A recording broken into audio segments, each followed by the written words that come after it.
students, my name is Amir and I'm your English trainer. Today in this class I'm going to teach you about the uses of stop. आज की इस class में हम देखेंगे English बोलते समय हम स्टॉप का यूज़ कैसे करते हैं। तो क्लास स्टार्ट करने से पहले कुछ वर्ड्स सामने लिखे हुए हैं, इनको हम देख लेते हैं। जैसे लिखा हुआ है चलना, चलना की इंग्लिश होती है वॉक।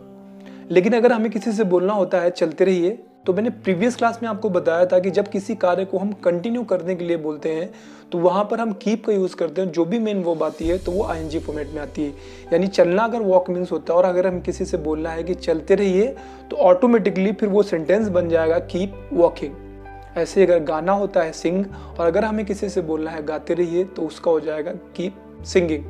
ऐसे ही अगर सेंटेंस है या मान लीजिए वर्ड है नाचना, नाचना होता है डांस मीन्स किसी से बोलना है हमें नाचो तो हम लोग बोल देते हैं डांस। लेकिन अगर हमें किसी से बोलना है नाचते रहो तो उसे हम बोलते हैं कीप डांसिंग।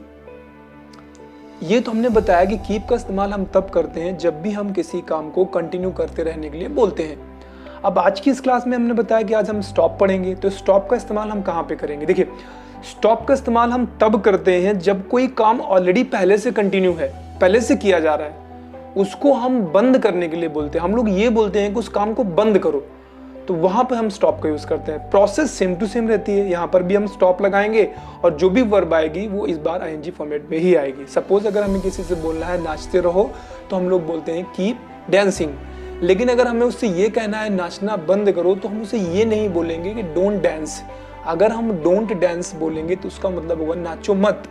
लेकिन यहाँ पर आप क्या कर रहे हो, नाचना बंद करो। तो नाचना बंद करने के लिए हम स्टॉप का यूज करेंगे और पूरा सेंटेंस बन जाएगा स्टॉप डांसिंग। रूल बताया मैंने, सबसे पहले आएगा स्टॉप एंड देन उसके बाद आ जाएगी वर्ब, वो भी आईएनजी फॉर्मेट में। तो स्टॉप डांसिंग। ऐसे अगर हमें किसी से बोलना है कि टीवी देखना बंद करो तो हम लोग उससे बोलेंगे स्टॉप वॉचिंग टीवी।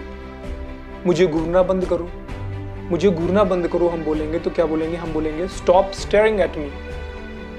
हमें बोलना है किसी से कि घर पे ऐसे फालतू में बैठना बंद करो तो हम उसे क्या बोलेंगे, हम बोलेंगे stop sitting at home unnecessarily.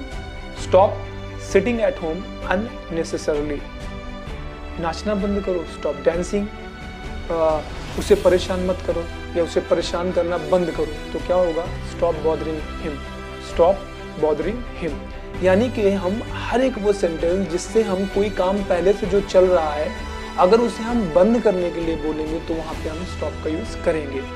Stop teaching English, English पढ़ाना बंद करो। झूठे बहाने बनाना बंद करो तो हो जाएगा स्टॉप मेकिंग लैम एक्सक्यूजेस।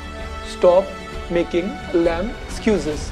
किसी से हमें बोलना है कि देर से आना बंद करो तो stop coming late. Stop coming late. I'm sure चीजें समझ में आ गई होंगी। स्टॉप का यूज करते हैं कब, स्टॉप का यूज हम तब करते हैं जब भी कोई काम पहले से कंटिन्यू है और उसे हम कंटिन्यू करने से मना कर रहे हैं, उसे कह रहे हैं कि उसे बंद कर दीजिए, वहां पे हम स्टॉप का यूज करेंगे।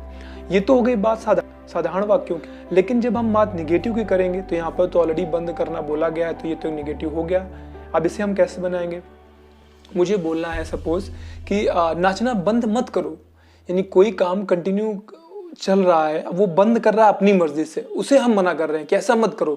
जैसे हम कोई डांस कर रहा है और डांस करते समय वो बंद कर रहा है तो हम उसे मना कर रहे हैं। हम लोग बोलते हैं यार डांस करना बंद मत करो, डांस करते रहो। तो आप उसे दो तरीके से, एक तो डांस करते रहो बोलोगे तो बन जाएगा कीप डांसिंग।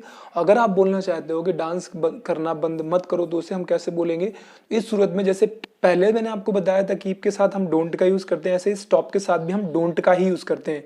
तो अगर हमें किसी से बोलना है कि डांस करना बंद मत करो तो हम उसे बोलेंगे डोंट स्टॉप डांसिंग।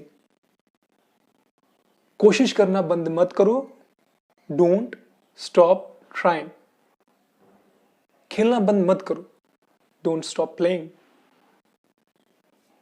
पढ़ना बंद मत करो, डोंट स्टॉप स्टडिंग। श्योर चीजें समझ में आ गई होंगी। स्टॉप और कीप लगभग एक दूसरे का अपोजिट है।